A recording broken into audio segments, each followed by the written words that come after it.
Boa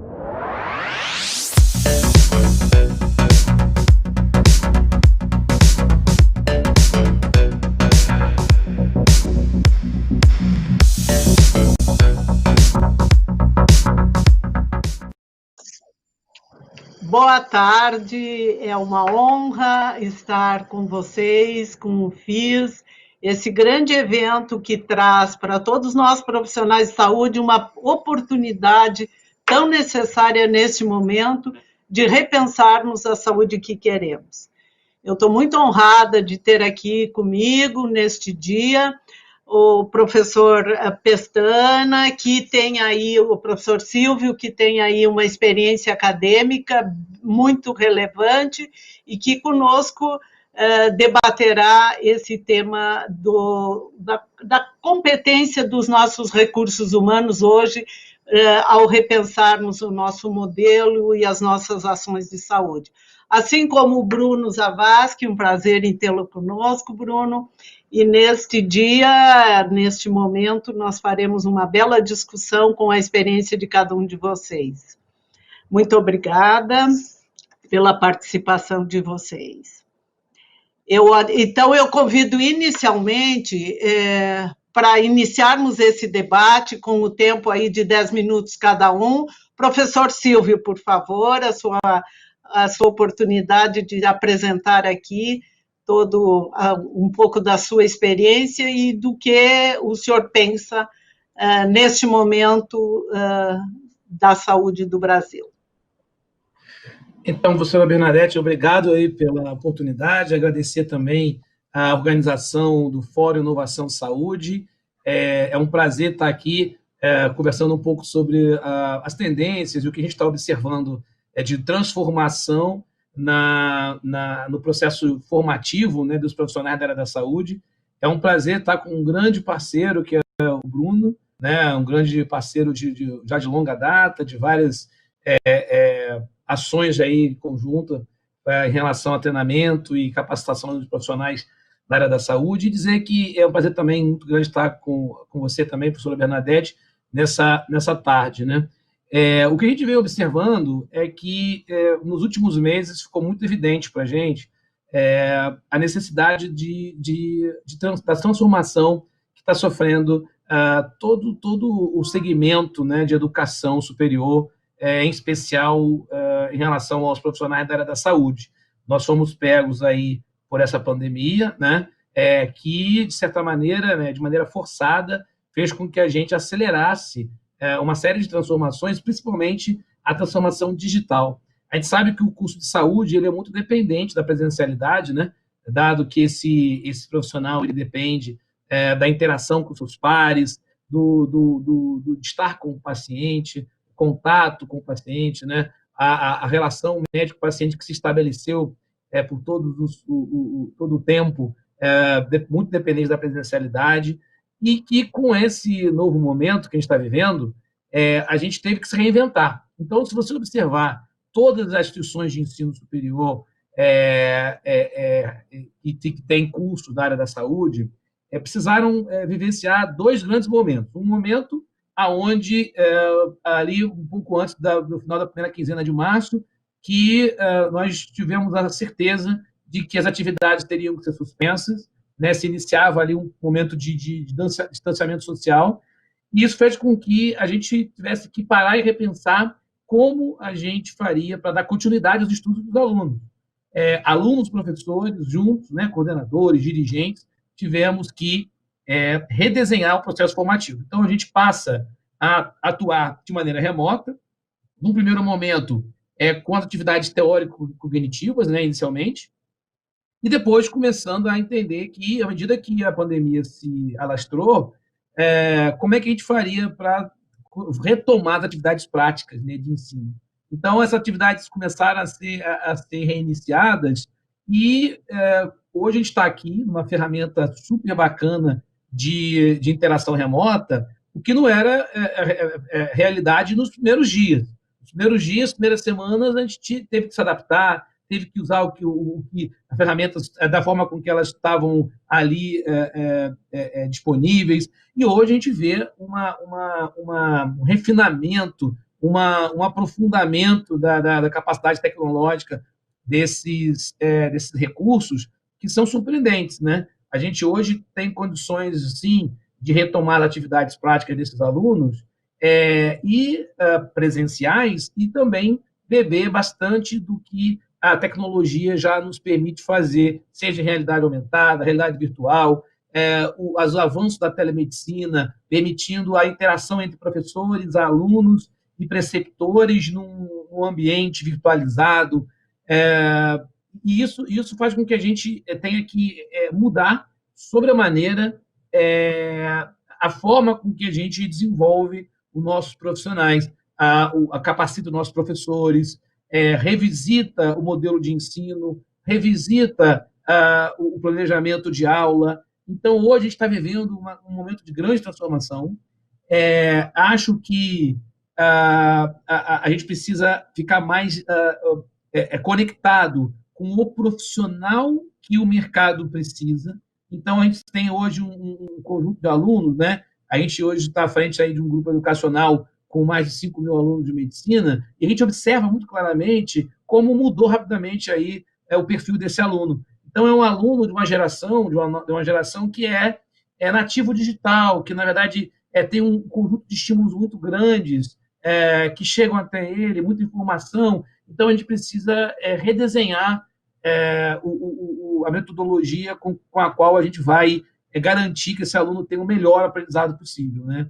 Então, houve uma maior aproximação, sem dúvida nenhuma, entre profissionais de saúde, que muitas vezes, no processo de graduação, não aprendem a trabalhar juntos e depois acabam por trabalhar juntos na vida profissional. Então, acho que a pandemia também oportunizou muitas atividades interdisciplinares, multiprofissionais, e isso tem sido muito rico para a gente também. Então, eu vou nessa primeira fala, professora, não vou esgotar meus 10 minutos, porque eu acho que seria interessante eu fazer essas considerações iniciais e ouvir um pouquinho da visão do Bruno na ponta, e aí a gente, de repente, quebra em duas rodadas aqui a minha fala. Vou concluir, devolver para a senhora e volto na sequência. Obrigada, professor Silvio. Sempre é um prazer ouvi-lo. O professor que é diretor da Escola de Medicina Estácio de Sá. Então, vamos aí no desafio de ouvir o Bruno, que também dirige uma instituição já voltada para a educação continuada, que é a IBKL. Por favor, Bruno, está com a palavra. Bernadette, muito obrigado pelas palavras. Silvio, muito obrigado também. Queria agradecer aqui ao convite de estar participando dessa mesa, nesse evento tão importante, e dizer que ficou claro para a gente que a tecnologia ela precisa ser incorporada, né, na saúde e na capacitação e treinamento dos profissionais, que fica cada vez mais evidente, né, que capacitação profissional não é custo, é investimento, né? Investimento em melhor atender os pacientes, em melhores desfechos, em reduzir, inclusive, os custos das instituições, né? Então, esse modelo de pensamento que capacitação é igual a custo, ele precisa ser urgentemente trocado ainda na cabeça dos gestores que ainda pensam dessa forma, né?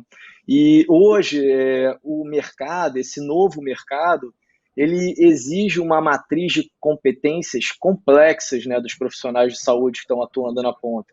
Então, eles têm que ser assistenciais, eles têm que ter bom desempenho, eles têm que ter liderança, eles precisam saber trabalhar, né, em equipe, eles precisam ser humanizados, ou seja, é uma matriz complexa. E como o Silvio veio aqui já comentando, né, é importante que ao longo da graduação essas competências elas já venham sendo trabalhadas para que quando esse profissional de saúde ele chegue lá na área de atuação, no mercado profissional, ele não chegue com um gap tão grande que a gente ainda evidencia, né, hoje no mercado. Então, como existe esse gap, como existe essa matriz de competências complexas, esses profissionais precisam ser treinados, precisam ser capacitados. E muitas vezes essas competências são competências intangíveis, que elas realmente precisam ser treinadas e precisam ser desenvolvidas ao longo da capacitação. A professora Montserrat, numa mesa aqui no FIS, né, comentou que lá na Espanha, ao longo da residência dos profissionais de saúde, eles desenvolveram diversos cursos para desenvolver essas habilidades que são intangíveis nesses profissionais, para que quando eles terminem a formação deles, eles cheguem mais habilitados e mais capacitados no mercado de saúde. Agora, é muito importante que a gente mude a forma de capacitar esses profissionais. Não adianta hoje, com tecnologia, com uma geração totalmente nova, que o Silvio comentou, né? Então, com uma geração que está chegando no mercado de trabalho já digitalizada, né? Já nascida com a tecnologia e interagindo com a tecnologia desde criança, que a gente queira capacitar e ensinar esses profissionais como a gente ensinava há 20, 30 anos atrás. Isso não tem engajamento, a gente observa a dificuldade, observa a resistência e os profissionais acabam não se engajando e aí, consequentemente, os resultados eles não aparecem.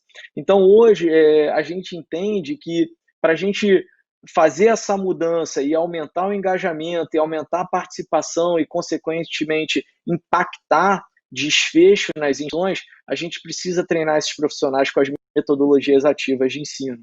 Então, cada vez mais, inclusive, acho que o Silvio pode comentar um pouco mais à frente, hoje as diretrizes curriculares nacionais, né, que foram atualizadas, elas estimulam cada vez mais os usos das metodologias ativas para ensino e, consequentemente, para treinamento desses profissionais. E é isso que a gente vem, enfim, que a gente vem trabalhando, vem produzindo, e dessa forma a gente vem gerando impacto. E os trabalhos evidenciam isso, que quando você treina os profissionais com metodologias ativas, você acaba tendo realmente melhores resultados, melhores desfechos, melhor assistência e redução do custo, né, para as empresas, que é importante também. Um outro ponto que ficou muito em evidência é que a gente vai atravessar esse período, né, enfim, que eu acredito que estamos próximos aí de terminar essa pandemia, e sair com um método híbrido de ensino. É muito importante para o profissional de saúde ainda o ensino presencial, ele vai continuar sendo importante, as habilidades manuais elas precisam ser treinadas de forma presencial. Agora, existe muito que a gente pode fazer no ambiente digital com metodologia ativa de ensino, né, e é isso que é importante, né, não é aquele EAD convencional que antigamente a gente estava acostumado, né, e sim ensino digital com metodologia ativa, para engajar esses profissionais, para treinar esses profissionais e gerar escala no volume de treinamento. Né? Então, com a tecnologia, com essas plataformas que o Silvio citou e que estão níveis, a gente consegue gerar escala no volume de treinamento, engajamento e, consequentemente, impactar os desfechos. Né? E, para terminar essas primeiras palavras, né, eu gosto muito de citar uma frase aqui do Paulo Freire, né, onde ele fala que a educação ela não muda o mundo, né, ela muda pessoas e as pessoas transformam o mundo. Então, essa é a chave, né, a educação, a capacitação, a educação continuada, mas com uma nova metodologia de ensino e não mais com aquela metodologia antiga que a gente usava. Ela continua sendo importante, mas novos métodos surgiram, os profissionais são novos, novas gerações, e a gente precisa engajar esses profissionais cada vez mais com as metodologias ativas de ensino. Obrigada, Bruno. Eu acho que você está devolvendo a bola aí para o professor Silvio, e eu gostaria de fazer uma provocação aí, professor. Nós todos sabemos o quanto toda a questão acadêmica, a formação toda, ela tem um engessamento maior, até por questões regulatórias e legais, além do movimento também um pouco mais paquidérmico de algumas estruturas, principalmente grandes universidades. Mas dentro desse escopo da maior rigidez e da necessidade maior de conformidades legais, como é, na sua percepção, esse desafio que o Bruno traz, que é de realmente aprender trabalhando e aprender no trabalho. Isso, qual é o link que o senhor faz isso com a formação acadêmica? Perfeito. Esse é um ponto super, super relevante, porque, como bem colocou o Bruno, né, as diretrizes curriculares nacionais dos cursos da área da saúde, elas se modernizaram bastante, em especial no caso da medicina, as diretrizes de 2014, elas trazem uma carga muito forte de conexão com essa nova geração, né? Essa geração que realmente aprende de uma forma diferente. Então, antes a gente aprendia, os estímulos eram menores, a gente aprendia na base da memorização, tinha o professor como o centro ali do processo formativo. A gente sabe que hoje, com a velocidade com que a ciência avança, muito mais do que ensinar um conjunto de conteúdos para um aluno, a gente tem que ser capaz de fazê-lo conhecer a forma com que ele é capaz de aprender, né? Esse aprender. Isso, na verdade, é muito claro, né, para a gente em relação aos estudos relacionados a essas novas gerações.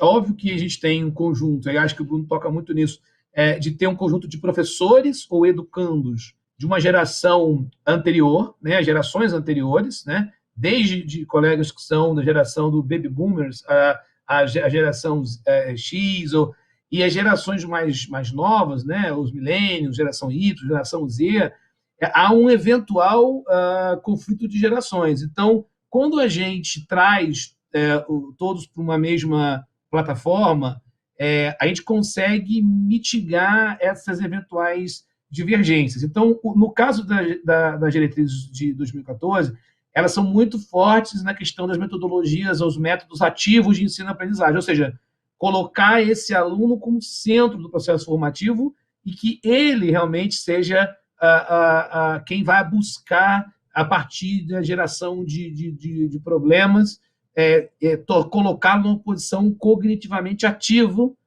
para que ele consiga realmente resolver as suas questões e aprender de maneira mais acelerada.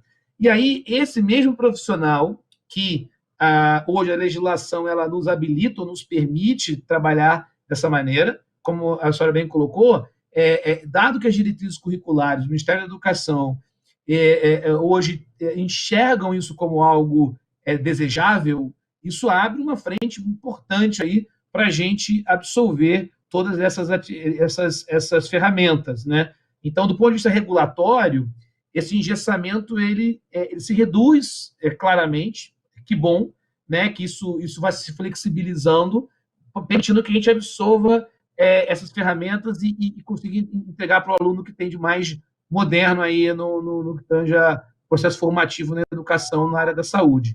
E isso conversa perfeitamente com esse profissional que, uma vez formado, vai encarar um mercado de trabalho médico, vai encarar um mercado de saúde, aonde tem a exigência desse empregador, seja ele o sistema único de saúde, seja o sistema privado, seja esse empregador tem expectativas. E o que está se mostrando agora é que essas expectativas ficam mais claras para que o processo, tanto de formação na graduação quanto na pós-graduação, sejam mais contemplados. Então, acho que isso tem sido uma tendência muito, muito positiva para os próximos anos aí. E, obviamente, que mediado por tecnologia, porque a tecnologia ela tem permitido acelerar esse processo de transformação. Acho que é muito bom, obrigada, professor. Eu só gostaria também de fazer uma provocação aí para ambos em relação ao momento que vivemos. Nós todos, profissionais que atuamos na linha de frente em organizações que prestam serviços à saúde, nos deparamos, de repente, com essa pandemia que nos obrigou a aprender fazendo e fazendo junto diante com o nosso paciente, com a família e familiar do paciente, mudando em múltiplas facetas o fluxo, a estratégia e até mesmo as diretrizes de cuidado do paciente mais grave no enfrentamento da pandemia. Como o meio acadêmico vê isso daqui para frente, e que aprendizado trouxe a pandemia, ou está trazendo para o meio acadêmico, e também para você, Bruno. Acho que as soluções ágeis aí, dentro dessa metodologia, tiveram um papel importante, nós todos reconhecemos isso, nos valemos disso, principalmente instituições que têm a necessidade de capilarizar isso em projetos e estratégias por várias localidades do território nacional. Então, eu queria o comentário dos dois a respeito desta questão, por favor. Bruno? Bom, vou começar respondendo, então. Assim, a gente não teve, vamos dizer, a sorte que as instituições de ensino tiveram de poder parar e falar, bom, como é que a gente vai fazer agora, né? Que o Silvio falou que eles sabiam que as aulas iam ser suspensas e eles precisaram mudar. A gente não, a gente teve que continuar fazendo e se adaptar, como você colocou, a essa situação. E, novamente, né, para aqueles gestores que não acreditavam em capacitação e educação continuada como investimento, acho que a pandemia mostrou que é um investimento e é muito importante, né? Diversas instituições de assistência precisaram rapidamente treinar seus profissionais e melhorar ali a performance dos seus profissionais em manuseio de vias aéreas, em ventilação mecânica, em monitorização de doente crítico, porque aumentou substancialmente o número de pacientes que tinham essas condições, né? E, com certeza, aquelas instituições que mantinham um programa de educação continuada e que já trabalhavam com metodologias ativas de ensino, elas tiveram uma facilidade maior em preparar seus profissionais de saúde para enfrentar esse período que a gente está passando ou está terminando de passar. Então, fica muito claro que com as metodologias ativas e com tecnologia, a gente consegue fazer treinamento utilizando, né, o ambiente digital, usando metodologia ativa e adaptar e deixar para o momento presencial, que é importante também, somente aquilo que é extremamente necessário, né, e manter a capacitação desses profissionais. Então, foi como eu tinha falado anteriormente, eu acho que a gente vai terminar esse período e acho que ficou claro isso já para todo mundo, tendo uma educação que vai ser uma educação híbrida, né? Onde a gente vai poder gerar escala, otimizar os programas de treinamento com as tecnologias que estão surgindo e que surgiram, e manter também o treinamento presencial, com simulação realística, enfim, com manuseio e estações de habilidade, daquelas habilidades que são necessárias para os profissionais de saúde atuarem. Ok, professor.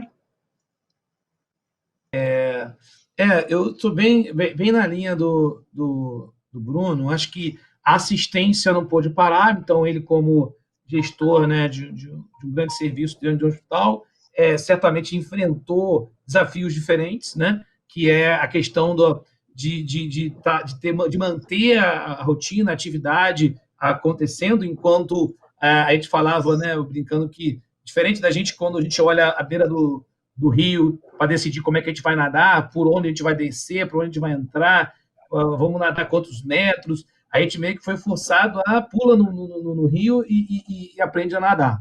Eu acho que isso tem uma série de consequências, né, bastante duras, mas a gente sai desses processos, como o Bruno colocou, aprendendo a como lidar com essas novas tendências e, principalmente, né, buscando aproveitar o melhor dos dois mundos, o melhor da presencialidade, o melhor da possibilidade de você ter uma relação remota, fazendo com que a gente possa ter um ensino realmente híbrido, mas um ensino de qualidade, que respeite as questões éticas, que de forma alguma substitua a presencialidade e sim complemente.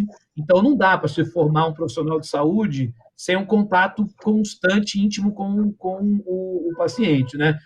E aí, citou a simulação. Quando a simulação realística começou, houve muita resistência, entendendo que ela poderia substituir o paciente.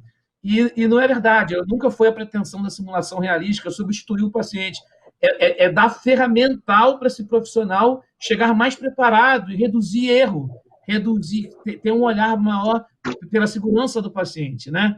Para a segurança do paciente. Então, a simulação hoje, ninguém mais questiona isso, mas eu acompanhei isso bem no início, sempre foi um questionamento em relação à simulação vir para substituir o paciente. Nunca, que eu digo no processo formativo, de forma alguma, assim como a tecnologia, a telemedicina, a telepreceptoria, os ambientes virtualizados, as práticas, com o uso de realidade virtual e aumentada, isso nunca poderá substituir o contato com o paciente. Vem para agregar, vem para complementar. Então, assim, eu concluo aqui as minhas contribuições, agradecendo muito a professora Bernadette, a oportunidade, a organização do evento, dizendo que a gente tem aqui um espaço super importante para bater um papo de algo que a gente gosta muito de falar. E se for deixar aqui, vamos falar aqui durante a tarde inteira, então a gente tem que se limitar aqui ao horário. E agradecer mais uma vez e dizer que está sempre à disposição aí para conversar sobre as tendências e o futuro da formação na área da saúde. Obrigado. Obrigada, professor Silvio. Bruno, as suas despedidas. Eu ficaria a tarde inteira conversando. Esse é um assunto extremamente desafiador e também relevante. Nós temos algumas perguntas aqui. Infelizmente, algumas delas nós vamos deixar para responder aí na plataforma, mas de qualquer maneira, muito obrigado para todos os que estão nos assistindo. Bruno, por favor, se despeça aí da nossa audiência.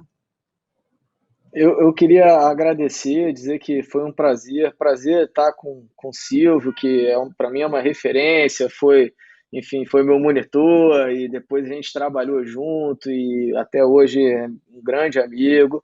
Prazer estar com a senhora, que é uma referência também, e dizer que eu também estou aqui, ficaria a tarde toda e estou à disposição para responder qualquer pergunta que venha a surgir. Enfim, esse realmente é um espaço muito interessante, e as palestras têm sido de alto nível e inovadoras. Muito obrigada, Bruno. De novo, nós somos muito gratos a todos os que nos assistiram. Quem nos assistiu tem oportunidade de continuar no YouTube, na plataforma do FIS. Eu agradeço também a comissão, a professor Josié, Bruno, Silvio, foi uma honra ouvi-los e sempre aprendendo com todos. Continuamos aprendendo e ensinando, e assim nós enfrentamos os desafios dessa nova era tecnológica e que certamente trará muitos benefícios, não só na educação, mas no impacto ao próprio paciente que demanda por essas inovações. Um prazer imenso ter acompanhado vocês e uma boa tarde a todos os que nos assistem. Boa tarde. Tchau, tchau.